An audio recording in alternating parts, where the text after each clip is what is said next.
Vamos elevar nossos pensamentos e pedir ao nosso grande mestre e irmão que nos abençoe mais essa noite em nossa caminhada,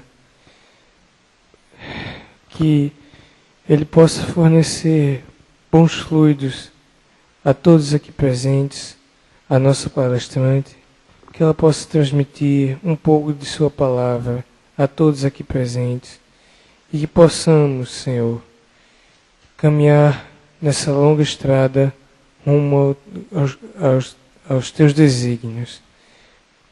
Abençoa essa casa de Cáritas e protege cada um de nós, e que assim seja. Em nome de Deus, sobre a guarda amorosa de Jesus de Nazaré, de Maria Santíssima, dos espíritos benfeitores dessa casa, iniciamos a atividade de hoje. Tá a cadeira aqui. Que é para eu ficar sentada, mas eu não vou aguentar. De vez em quando eu vou levantar. Vamos lá. Não, dá para passar daqui. Pensamento e vida. Esse estudo que a gente trouxe hoje, na verdade, é um seminário. Então, a gente não vai conseguir trabalhar todos os slides. Porque aqui tem um problema. Aqui eu sou muito feliz, aí a hora passa num instante. E os slides eu quase nunca, às vezes eu não consigo acabar o que eu trago, não é? Porque quando a gente está sendo feliz, a gente nem sente, né, Cláudio? Vocês não se espantem minha cara meio inchada, porque aconteceram muitas coisas hoje nessa área aqui. Então, vamos lá. Pensamento e vida.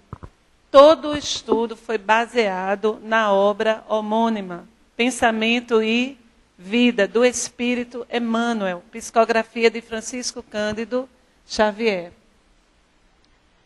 Então, a mente é o espelho da vida em toda parte. Nós somos espíritos, essa é a nossa condição. Toda vez eu tenho que dizer isso, não é? E se nós somos espíritos, nós nos interconectamos através da nossa força psíquica, através das ondas mentais. Nós estamos todos interligados. Ninguém há na face da Terra que seja isolado, que seja uma ilha. No primeiro capítulo do Livro dos Médiuns, o senhor Allan Kardec, explicando sobre a presença dos espíritos junto a nós, ele diz assim, que eles estão tão próximos como que acotovelam-se. E essa imagem, ela é muito interessante, porque aquilo que acotovela-se é muito. E está o quê? Próximo. Os espíritos, eles estão o tempo todo em interconexão conosco. Por isso, Jesus disse, orai e vigiai. É preciso que você analise qual o padrão psíquico que você está cultivando. Este padrão psíquico, ele está relacionado ao seu campo afetivo, às suas emoções, o que você cultiva em termos de afetividade. E quando a gente fala afeto é aquilo que você se liga, aquilo que te toca, aquilo que mexe com você. Então, essas emoções e esses sentimentos cultivados por você realizam-se em pensamentos. E quando você pensa, já é realidade numa perspectiva espiritual. Aquilo que você pensa, mesmo que você não atue fisicamente, já realizou. Ou seja, Livro dos Espíritos, uma multidão de testemunhas estão captando as suas ondas mentais. E estarão, por consequência, se afinizando, se conectando com você. Nós poderíamos dizer, com base nesse estudo, desse livro maravilhoso, Pensamento e Vida, que na face da Terra, e quando a gente fala Terra, a gente pensa em humanidade, não apenas uma humanidade, Francisco, encarnada. Nós espíritas, quando nós falamos humanidade, nós estamos somando a humanidade encarnada e a desencarnada. Então, conforme o que você sente, o que você cultiva no seu coração, e por consequência você pensa, você estará conectado com milhares de pessoas. Isso é uma coisa muito interessante da gente aprender. Isso é física, Francisco.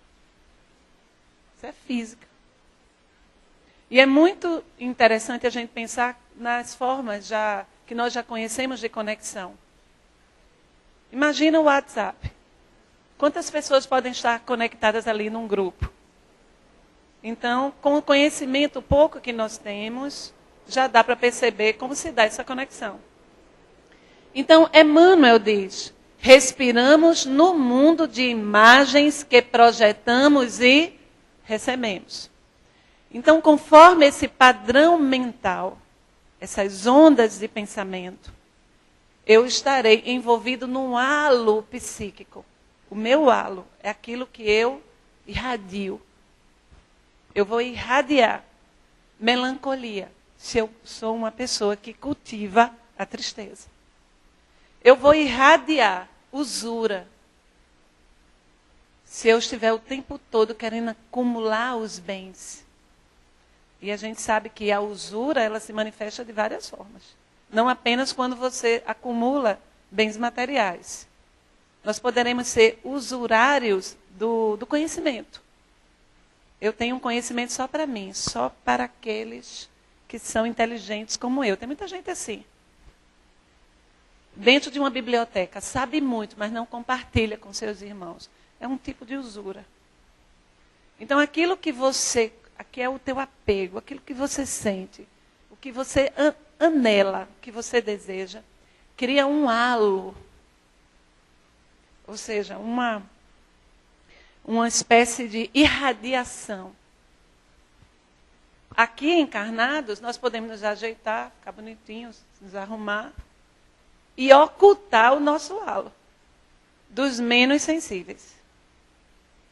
Mas nossa condição espiritual, quando estamos fora do corpo, ela se revela imediatamente, conforme o que nós estamos cultivando.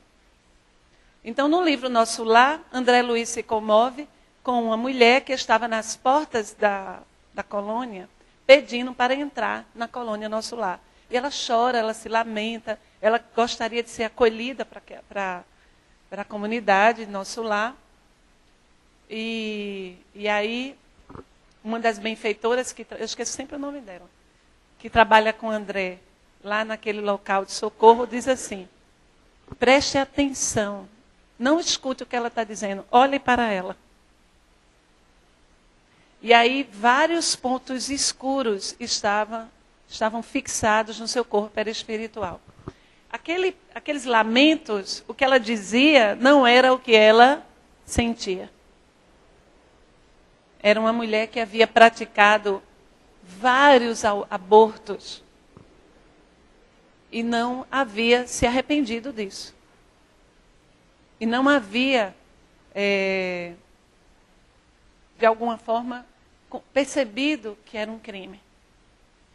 Entende? Então, ela trazia aqueles pontos escuros, eram os abortos que ela havia praticado. Então, ela poderia fingir que era uma arrependida, uma coitada, mas estava ali. Era o halo dela, aquilo que ela irradiava. Então, respiramos no mundo de imagens que projetamos e recebemos. Nós irradiamos ondas mentais, ou seja, nós interferimos no campo psíquico de outras pessoas, e outras pessoas interferem em nosso campo psíquico também. Aí você já comece a pensar o que é que você está colocando no planeta. Se você está poluindo o planeta com seus pensamentos em desarmonia, ou você está irradiando pensamentos de paz, de amor, de serenidade. Você está ajudando a florir o planeta. Em que medida você está sendo ecológico dentro dessa psicosfera de paz que é preciso se criar na Terra? É muito fácil perceber isso. Quando você entra na casa de pessoas que não oram, que não cultivam a prece, que não têm o hábito de ter boas ações, Qual foi a mensagem de Emmanuel que nós lemos? A queixa. Pessoas queixosas. Repare que aquele lugar é um lugar pesado. A gente diz assim, esse lugar está pesado. A energia está pesada, não é isso que a gente diz? Por quê? Porque a casa psíquica, porque existe a casa física e a casa psíquica, ela é feita das irradiações mentais. Alguns médiuns mais sensíveis conseguem sentir, inclusive, o odor. Cheira mal. Uma casa onde todo mundo se odeia. Ou então que cultiva uma perspectiva da sexualidade promíscua, irradia ondas mentais de pornografia, tudo aquilo fica plasmado na psicosfera daquela casa. E a casa chega a cheirar mal. Há médiuns que sentem isso. Em contrapartida, uma casa, mesmo que seja humilde, de barro batido, onde todos se amam, se ajudam e oram, e têm pensamentos positivos, é um verdadeiro jardim espiritual. No livro Mensageiros, André Luiz, Psicografia de Chico, vocês vão perceber, vão encontrar a história de uma família muito humilde, pobre, cujo pai havia desencarnado e essa senhora, ela tinha 3 filhos. Ela cultivava diariamente o evangelho no lar, o momento da oração, naquela família. Sabe o que aconteceu com essa casa? Ela se transformou num posto de socorro. Ela se transformou num local em que aqueles viajantes de Nosso Lar, da colônia Nosso Lar, se hospedavam. Porque simplesmente era um lugar onde havia amor e oração.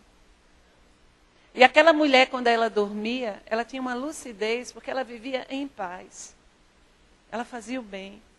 Ela cumpria seus deveres. Quando ela saía do corpo físico, é interessante, isso está no livro Mensageiros. Ela não era uma mulher bem simples, mal vestida.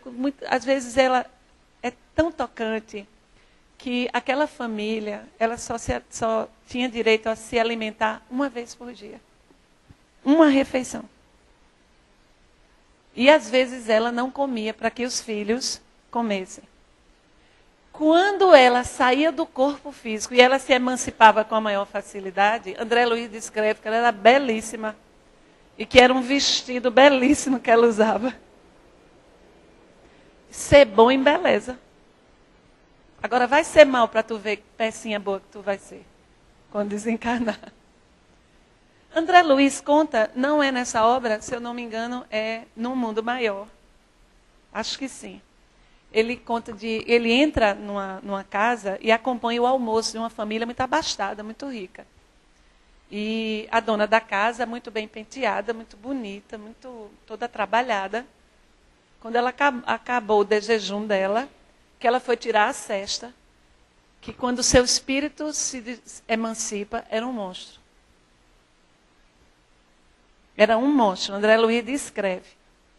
Por quê? É isso aqui. A emotividade plasma a ideia. O seu campo emotivo plasma a ideia. Ou seja, o seu padrão de pensamento. É o que você pensa, suas ideias. E a ideia determina a atitude e a palavra que comanda o quê? As ações. Então, tudo começa aqui. Ó. Aqui que a gente fala metaforicamente, porque na verdade está tudo aqui mesmo. Divaldo até, inclusive, corrigiu isso, que não é aqui, o coração é só um órgão. Mas a gente gosta de dizer que é aqui, porque fica mais explicado, né? Então, a ideia vai determinar, o que você pensa, vai determinar suas atitudes. Daí porque quando você vem aqui para o Caritas, que você vai passar por um tratamento, por algum processo de desobsessão, por exemplo, se você não mudar seu padrão mental, não adianta não. Você vai ter que fazer sua parte, porque os espíritos benfeitores dessa casa irão te auxiliar, irão te amparar, mas você tem que mudar a sua faixa, o seu tônus vibratório. Por isso se orienta que a pessoa cultive a oração, que a pessoa faça caridade, Num momento como esse, quando nós estamos estudando esses ensinamentos iluminados, nossa psique, ela alcança um nível assim de serenidade. E os espíritos benfeitores aproveitam para tratar cada um de vocês aí sentados. Aplicar passes. Vocês pensam que é preciso muito aparato para fazer o bem? Não. Então, você está em outra sintonia. Você está em condições de receber ajuda. A receptividade para se melhorar. Assimilamos, olha esse ensinamento. Assimilamos todos nós uns dos outros, dentro da nossa relativa capacidade de assimilação. Ninguém permanece fora do movimento de permuta incessante. Aí a questão maior é, em que medida nós estamos irradiando no nosso lar, na nossa casa, no nosso trabalho, na rede social, ideias em desarmonia. Isso é uma coisa que eu fico pensando muito. Meu espírito é um espírito muito progressista, muito revolucionário. Eu tenho uma luta dentro de mim muito grande. E aí eu faço esse exercício. Eita, isso aqui que eu vou botar aqui no meu Facebook, isso está dentro dos propósitos da doutrina de Jesus? Que eu professo e que eu falo? Não, mas seria a velha Nani que está falando aqui? E eu já cheguei muitas vezes a escrever uma coisa e depois apagava. Porque a luta que você está, você ainda não se iluminou, você está no seu processo. A gente precisa se conhecer esses aspectos da nosso mundo íntimo, para que a gente comece a trabalhar esses pontos. Ninguém vai ficar iluminado porque eu estou aqui no Caritas, agora eu sou um espírita, e agora eu sou um ser maravilhoso, porque agora eu estou dando palestra, eu sou médium, eu faço caridade. Você vai ter mérito. Ter mérito é uma coisa. Porque, afinal de contas, você fez o bem. Mas você mudou o seu tônus vibratório? Você trabalhou essa emotividade desalinhada? Você analisou os seus aspectos sombrios e iluminou? E jogou luz neles? Como Joana de Ângeles diz, nós não vamos encontrar a sombra para colocá-la embaixo do tapete ou jogar fora. Não é esse o trabalho. Não é uma negação desses aspectos sombrios. É olhar para eles com muita coragem e reconhecer os aspectos da sua personalidade que ainda lhe comprometem. E se amar. Começar a trabalhar. Isso é espiritismo prático. Espiritismo prático é muito mais do que numa reunião de desobsessão, numa reunião mediúnica, um médium atuar, dando passividade, um doutrinador conversar. A prática do espiritismo é o evangelho de Jesus, você aplicar em você. Não é no outro não, porque o outro tem que cuidar da vida dele, você tem que aplicar em você. Cada um é responsável pelo seu processo. Então, e muito interessante isso aqui. Eu levei assim um mês com esse livro na mão, meditando nessas passagens. Expressamos milhares de criaturas e milhares de criaturas nos expressam. Assimilamos os pensamentos daqueles que pensam como pensamos.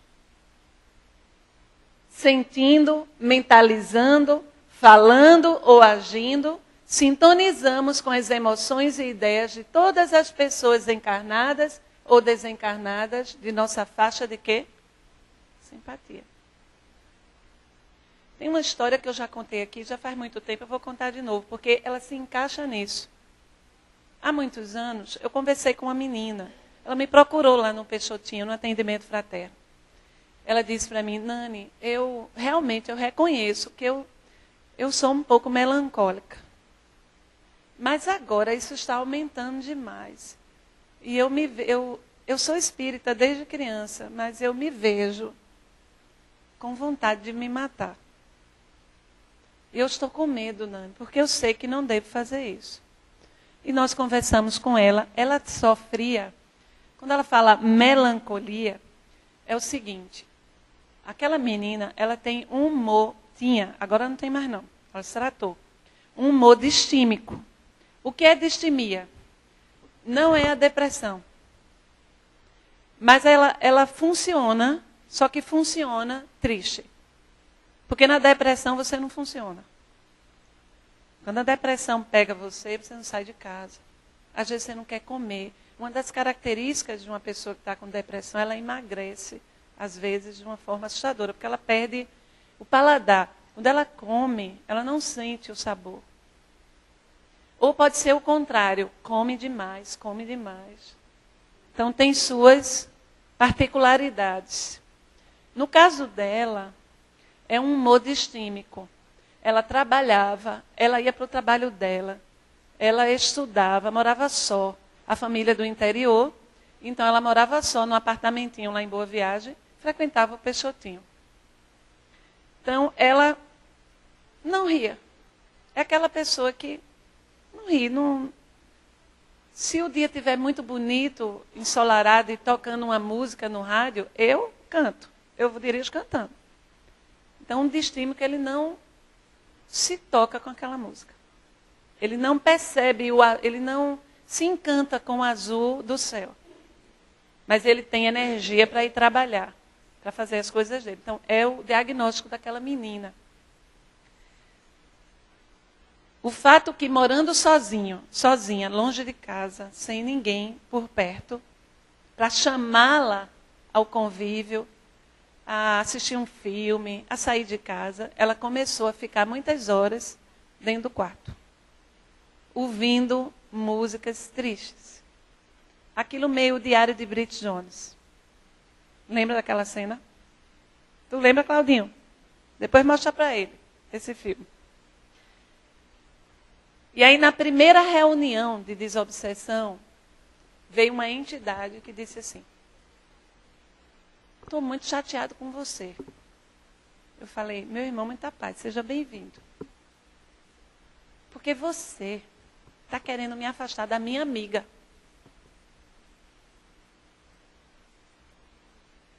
Aí eu já identifiquei. Sua amiga? Sim, ela é minha amiga. Na verdade, ela é nossa amiga. Aí a intuição. Quantos são amigos dela? Nós somos 5.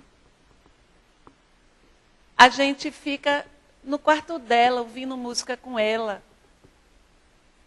Já pensasse. Por que você fica lá? O que é que te faz? Por que você diz que ela é sua amiga? Você conhece ela há muito tempo? Não. Olha que interessante. A vinculação se deu através de quê? Eu não perguntei assim para ele, eu perguntei: por que você é amigo dela? Porque ela é triste, igual a mim. Olha aí. Pega a história agora e vamos ler. Assimilamos os pensamentos daqueles que pensam como pensamos.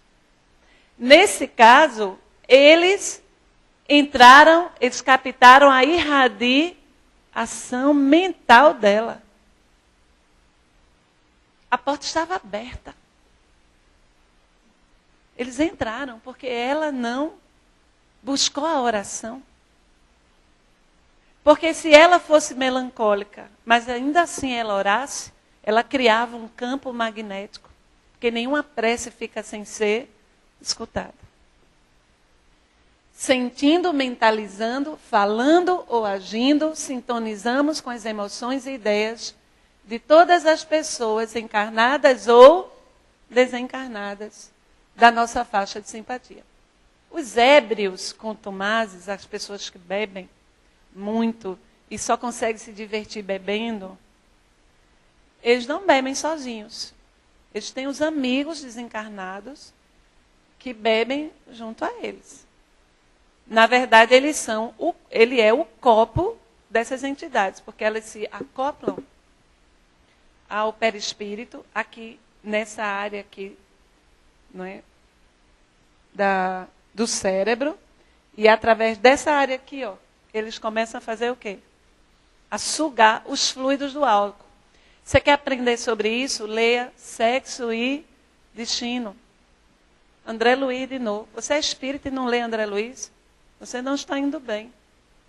Você tem que ler André Luiz. Estudar André Luiz. Em André Luiz nós aprendemos, nós temos uma aula do instrutor Félix sobre isso. E tem um senhor lá, Alberto, o nome dele. Eu estou com a memória ótima. Tratar dentro ajuda a memória. E fazer procedimento também. Sim, aí ele acordou, tomou banho, pegou o jornal, fez o desjejum dele, pegou o jornal, sentou-se. E ali estava, sabe aquele carrinho? André Luiz descreve, bem interessante a descrição. Um carrinho que tem o uísque, as bebidas, os copos de cristal. Pronto, ele começou a ler o jornal, era de manhã. Aproximou-se um colega dele de copo, desencarnado, e começou a dizer, toma uma dosezinha para relaxar. Começou a fazer o quê? A induzi-lo. Agora, a indução só se completa se houver o plug. Ou seja, se a pessoa assimilar. Porque não tem espírito que vai chegar para mim às 7 horas da manhã e dizer, Nani, toma aí um whiskyzinho, que eu vou dizer, oxe, vai embora. Eu vou tomar meu suco. É um suco que eu tomo de manhã que tem maçã verde. Tem o que mais? Tem couve, morango. Eu posso até dizer para o espírito, tu queres isso? Porque é isso que eu vou tomar, que eu vou malhar. Quer dizer, eu estou em outra onda, eu estou com outro halo psíquico. Não há conexão, porque eu não tenho motivação nenhuma para beber. Mas o Alberto tinha. E aí é interessante. Vá procurar no livro Sexo e Destino, e é nesse momento que há a descrição de como é que um espírito pode beber através de você. É uma verdadeira aula. Então vamos mais adiante. Emmanuel, olha só. Toda brecha de sombra em nossa personalidade reflete em sombra maior. Ou seja, sempre que eu dou vazão aos meus conflitos, eu vou estar me conectando com outras entidades, com outras pessoas assim. Eu vou contar uma história. As histórias elas são bem interessantes porque elas ajudam a ilustrar. Toda brecha de sombra em nossa personalidade reflete em sombra maior. Então vamos contar a história de um rapaz, isso aconteceu há muitos anos. Quando eu trago aqui é porque já posso contar. O problema era com a pornografia. Ele era viciado em pornografia. Na internet. Ali ele ficava. Ele ia trabalhar, ele era casado. Ele ia trabalhar, ele tinha uma vida social, mas quando ele estava sozinho, era o tempo todo vendo aquelas imagens de pornografia. E então, o que aconteceu? À medida que ele começou a cultivar esse hobby, espíritos viciados em sexo começaram a vampirizá-lo nesse aspecto. Então ele ficou cada vez mais obcecado. Todos os dias ele tinha que ver cenas de pornografia. Assim como tinha que comer, todos os dias ele tinha que ver. Por quê? Porque ele estava alimentando a vontade dele e a vontade de sensações, a vontade desses espíritos. Agora, contei a história, não contei? Leia de novo o título. Leia, pode ler em voz alta.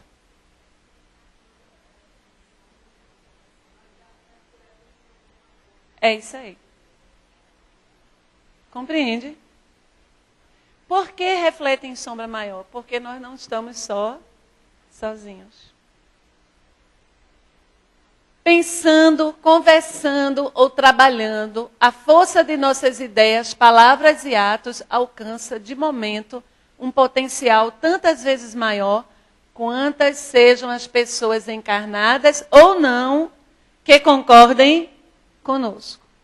Potencial esse que tende a aumentar indefinidamente, impondo-nos de retorno as consequências de nossas próprias iniciativas. Quando você abre a sua boca para falar mal de uma pessoa, o seu perispírito escurece na hora. Você fica apagado. Aquele hábito da fofoca, de detalhar para os outros os equívocos, de fofocar e espalhar coisas ruins de outras pessoas, práticas desarrumadas de outras pessoas, escurece você e lhe vincula àquela pessoa. Todo moralista em excesso é um pervertido. É chocante saber disso. Aquela pessoa, aquilo muito puritano, Francisco. Aquilo cheio de rigores, de falta de compaixão com os outros. Aquela dureza, aquele moralismo, que é diferente de moralidade. Pode saber que aquela criatura, quando tiver oportunidade, ela faz igual o que ela condena. Porque quando você já iluminou esses aspectos sombrios, quando você vê um irmão que está ainda num conflito, você se enche de amor. Você não vai anuir com o erro, mas você vai se compadecer. Entende o que eu estou dizendo? Então é muito importante que a gente selecione não apenas os pensamentos, através do equilíbrio das emoções. Não é fácil se equilibrar. Mas é importante que a gente também pense antes de falar. Porque depois que você fala, já jogou. E muito pior, quando você cultiva o pensamento, já está lá na psicosfera. Então pensa antes de falar. Aquilo que você vai dizer passa pelas 3 peneiras de Sócrates. É útil. Tem alguma utilidade. É bom. Vai fazer o bem. E a 3ª peneira eu esqueci. Mas eu vou lembrar. Esqueci a 3ª peneira. São 3. É útil, é bom. E daqui a pouco vem na minha mente. Mas procure que você ache as 3 peneiras de Sócrates. Vamos lá. Quando nos detemos, aí aqui, ó, a gente já estava fazendo o preâmbulo para essa passagem. Quando nos detemos nos defeitos e faltas dos outros, olha o que Emmanuel ensina aqui, gente. O espelho de nossa mente reflete-os. Quando a gente começa a falar demais dos problemas, dos erros dos outros, a nossa mente começa a refletir isso. Como que absorvendo, olha isso, como que absorvendo as imagens deprimentes de que se constituem, pondo-se nossa imaginação ao quê?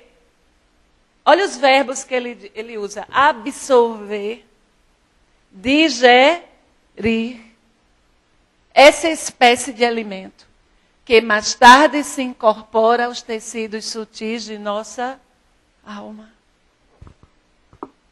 Hoje eu vi na internet uma passagem de Dom Helder Câmara.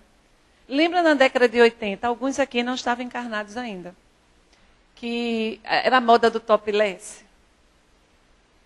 E aí perguntaram a Dom Helder, o que é que o senhor acha? Um repórter perguntou a ele, dessa moda do topless.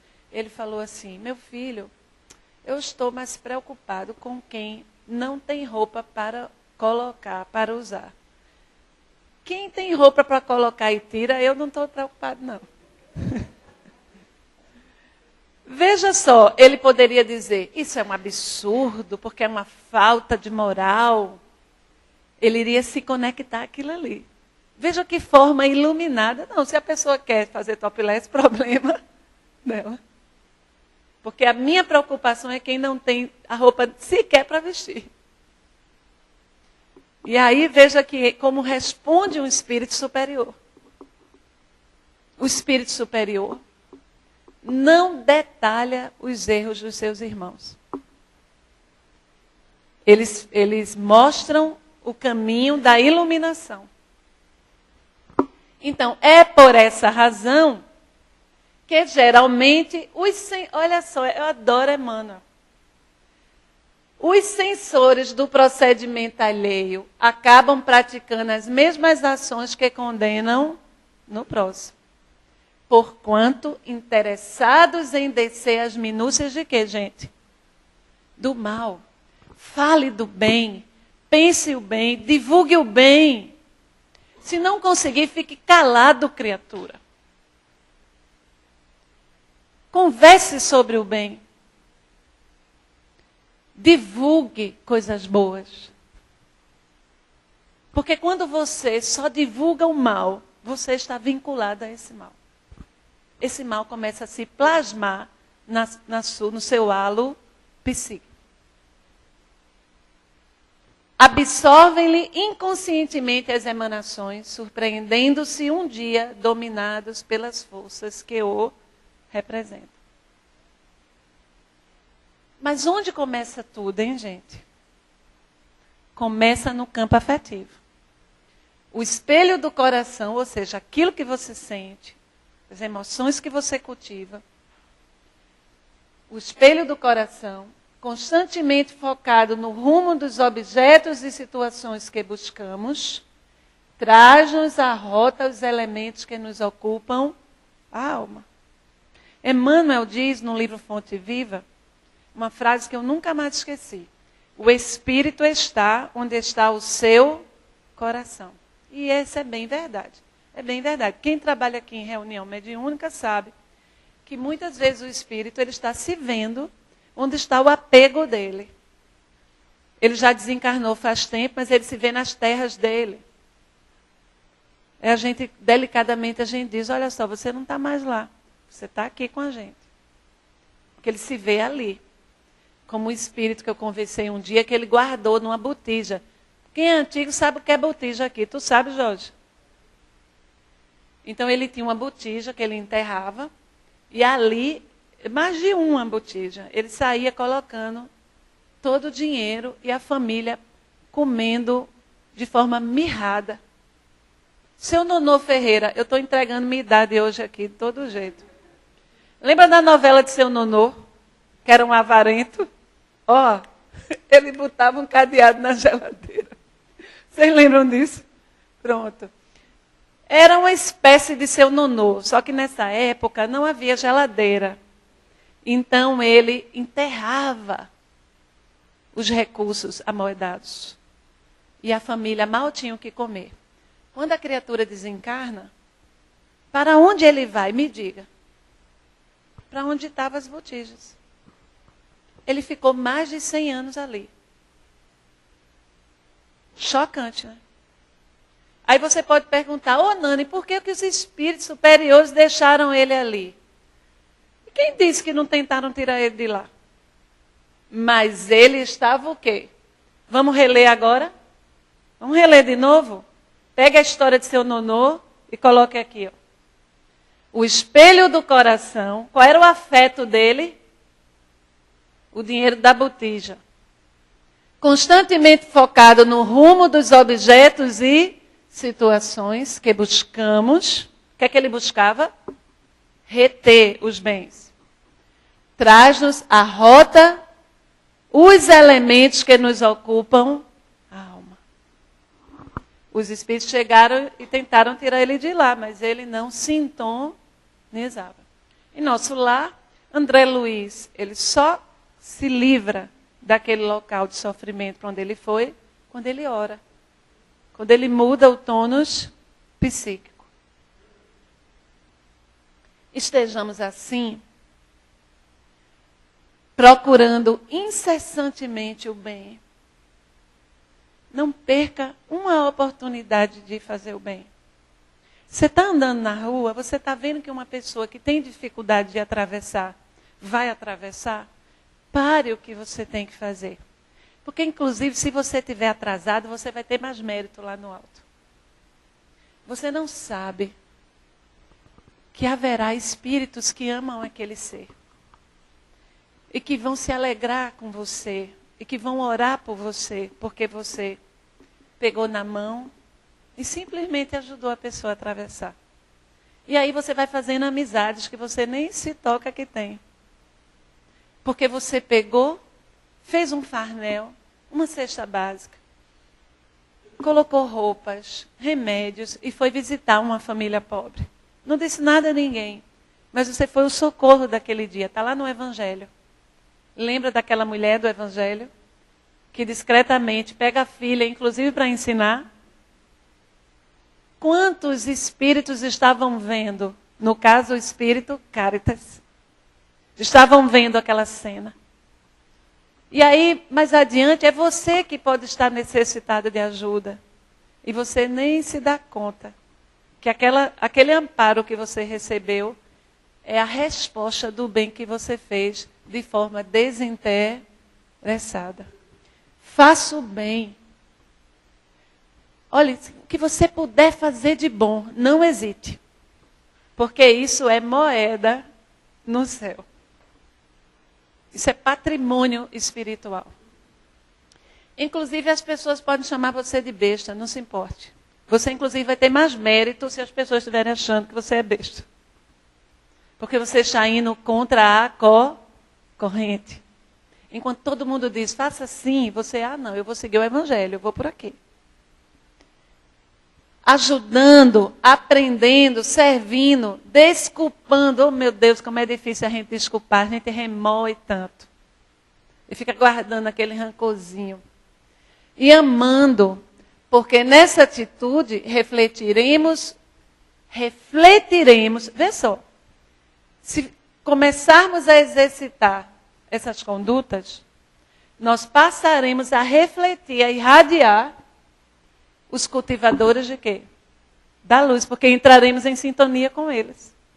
Não tem gente que quando você chega perto, você diz, fulano, só de eu ficar junto de tu, já fiquei bem. É porque essa pessoa, ela cultiva bons pensamentos, ela faz o bem. Então o halo psíquico dela é assim.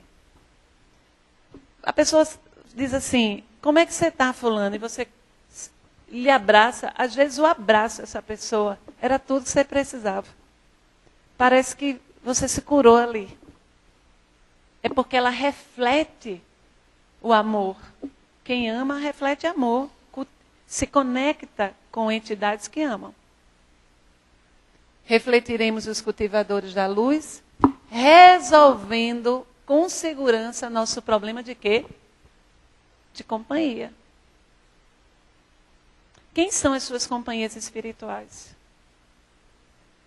São exatamente aqueles espíritos que sintonizam com o seu padrão emotivo e mental. Eu coloquei isso aqui, ó. Tenha em mente fazer o bem e receberá o bem. Isso é lei universal, lei de Deus. Só a vontade, aí é um aspecto importante. Não, eu já aprendi, eu tenho que fazer o bem. Eu já sei, mas eu não consigo. É interessante esse momento que você está. Você já sabe que você deve fazer o bem. Você já compreende e já nota que você não faz o bem. Você está igual a Paulo, quando ele dizia, todo o bem que eu quero fazer eu não faço. E o mal que eu quero fazer eu faço. Esse é um momento interessante, porque você já está tomando o quê? Consciência. Então, é preciso dirigir a vontade. Se não somos ainda seres iluminados, nós poderemos começar a dirigir a vontade. Eu quero ser melhor. Mas e aquela luta lá dentro. Na mitologia, não. É mitologia védica, né? Os Vedas. Na Bhagavata Gita, que é o livro sagrado dos Vedas, narra-se uma batalha. E nessa batalha há um soldado chamado Arjuna. Arjuna é discípulo de Krishna. Arjuna é o homem discípulo de Krishna. E Arjuna está no meio da batalha entre os Kurus e os... Kurus e... seriam os vícios e as virtudes. Os Kurus são os vícios. Ele está lá no meio da batalha. E aí ele convoca Krishna. Como vencer essa batalha? E Krishna diz, está lá na Bhagavata Gita. Essa batalha se dá enfrentando a tua própria consciência. Então, Krishna convida Arjuna a um processo de autoconhecimento para superar aquele conflito. É igual a gente. Todos temos nossos aspectos sombrios. Então, a gente precisa encontrar esses pontos e com o quê? Com vontade, começar a superar. Só a vontade é suficientemente forte para sustentar a harmonia do espírito. Por quê? Porque quando você começa a decidir, você quer, você deseja, olha o que acontece. O cérebro é dínamo que produz energia mental. Você começa a produzir uma energia mental positiva. Segundo a capacidade de reflexão que lhe é própria.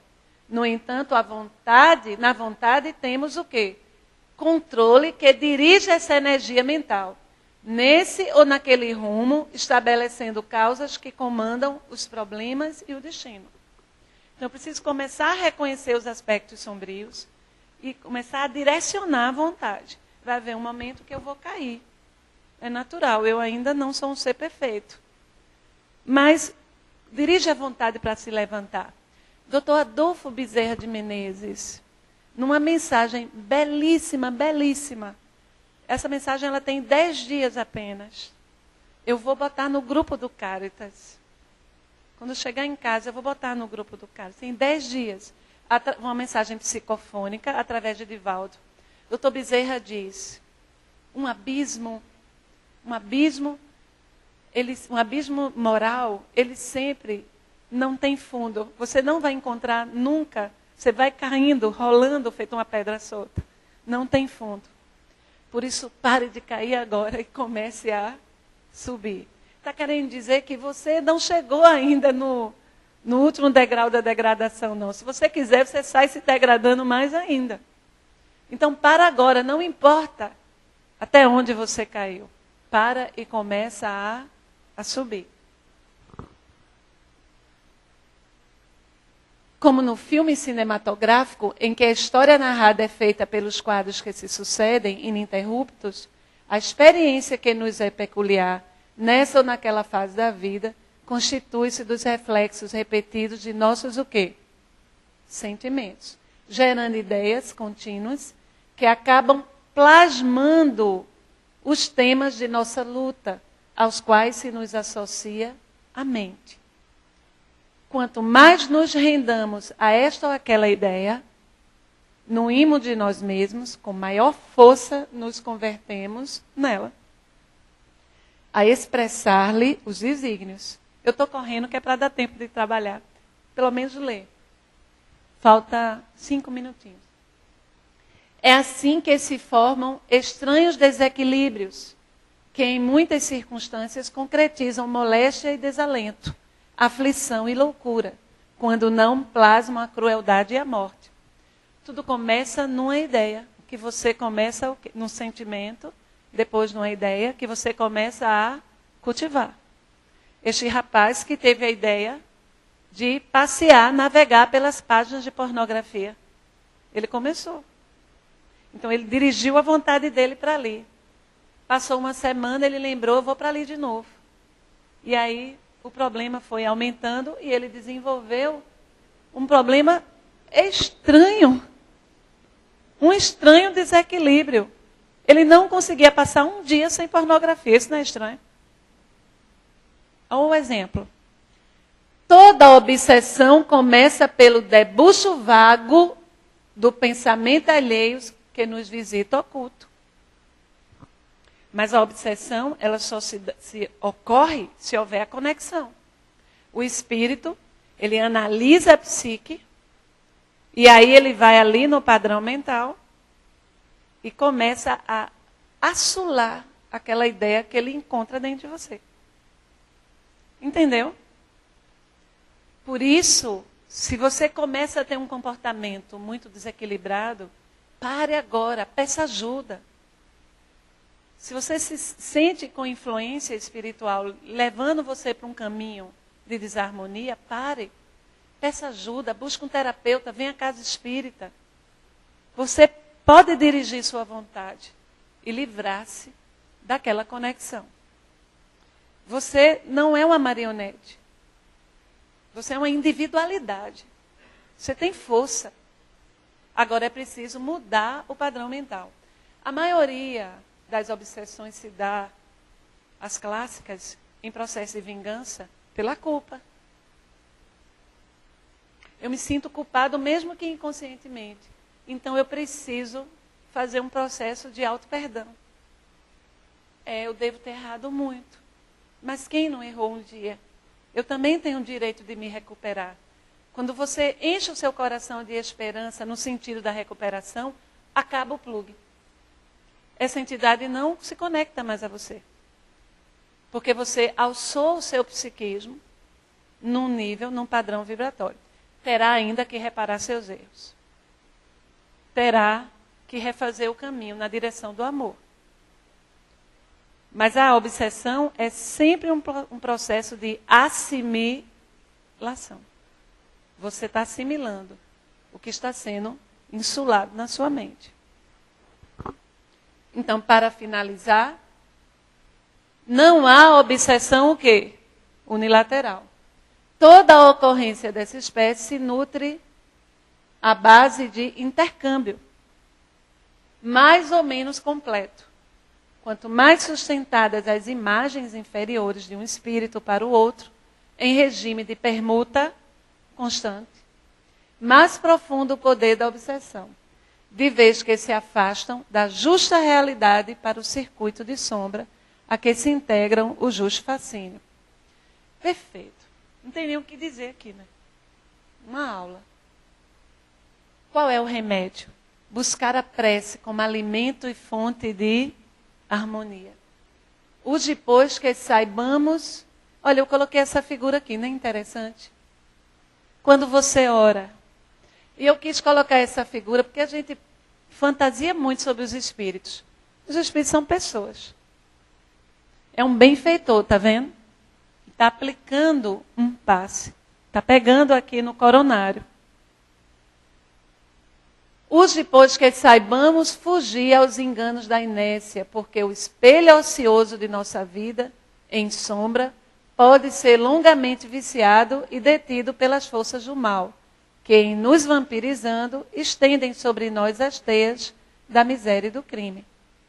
Então, procure trabalhar, servir. Eu digo a vocês, assim, o trabalho espírita, para mim, é fonte de equilíbrio mental. As pessoas não entendem porque é que eu dedico tantas horas. É para não enlouquecer. Porque eu sei dos conflitos que ainda trago, dos problemas internos que estou em luta com Arjuna. Então, o trabalho na casa espírita me coloca no eixo. Eu saio daí, inércia, eu começo a ajudar as pessoas. Eu começo a pensar diferente. Eu ainda sou o ser endividado. O ser em conflito. Mas é um ser em conflito que dirigiu a vontade para se reequilibrar. E Jesus disse, o amor cobre uma multidão de pecados. Então, sair da inércia. Às vezes a pessoa se sente culpada, ela se isola. Ela não movimenta a recuperação. Repare se isso não é orgulho. Muitas vezes a consciência culpada que se isola e não busca se renovar é o orgulho que está falando. Porque não movimenta a coragem para se recuperar. Para enfrentar os erros. Para refazer o caminho. Então é muito importante que a gente busque a prece e saia daquele contexto e comece a atuar no mundo de forma diferente. E terminamos com essa mensagem de Emmanuel, dessa mesma obra, né? Dar novo pasto à mente. Eu gostei, Emmanuel é assim, ele fala dar pasto novo, ou seja, caminhar por outros lugares. Dar novo pasto à mente, pelo estudo que eleve e consagrar-se em paz ao serviço incessante e é a fórmula ideal para libertar-se de todas as algemas, pois que, na aquisição de bênçãos para o espírito e no auxílio espontâneo à vida que nos cerca, refletiremos sempre a esfera superior, avançando, por fim, da cegueira mental para a divina visão. Emmanuel, psicografia de Francisco Cândido Xavier. Muita paz, meus irmãos. Que Deus abençoe a todos. Que Deus nos fortaleça a todos. Estamos todos passando por muitos processos. Que saibamos sintonizar com Jesus e não perder a fé. Estava refletindo ontem que esta é uma época de fé e de testemunho. Nós temos que ter fé, que tudo vai ficar bem. Muita paz. Quem vem?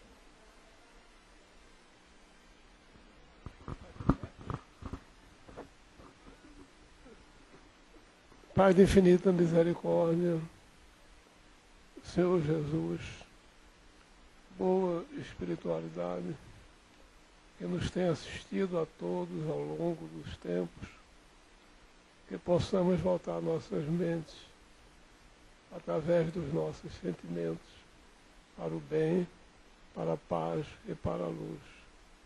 E pedimos especialmente, seja abençoada a nossa irmã Nani, hoje muito bela, sem maquiagem, mas com a beleza espiritual, podendo refletir a beleza dos espíritos. Que assim seja, pois.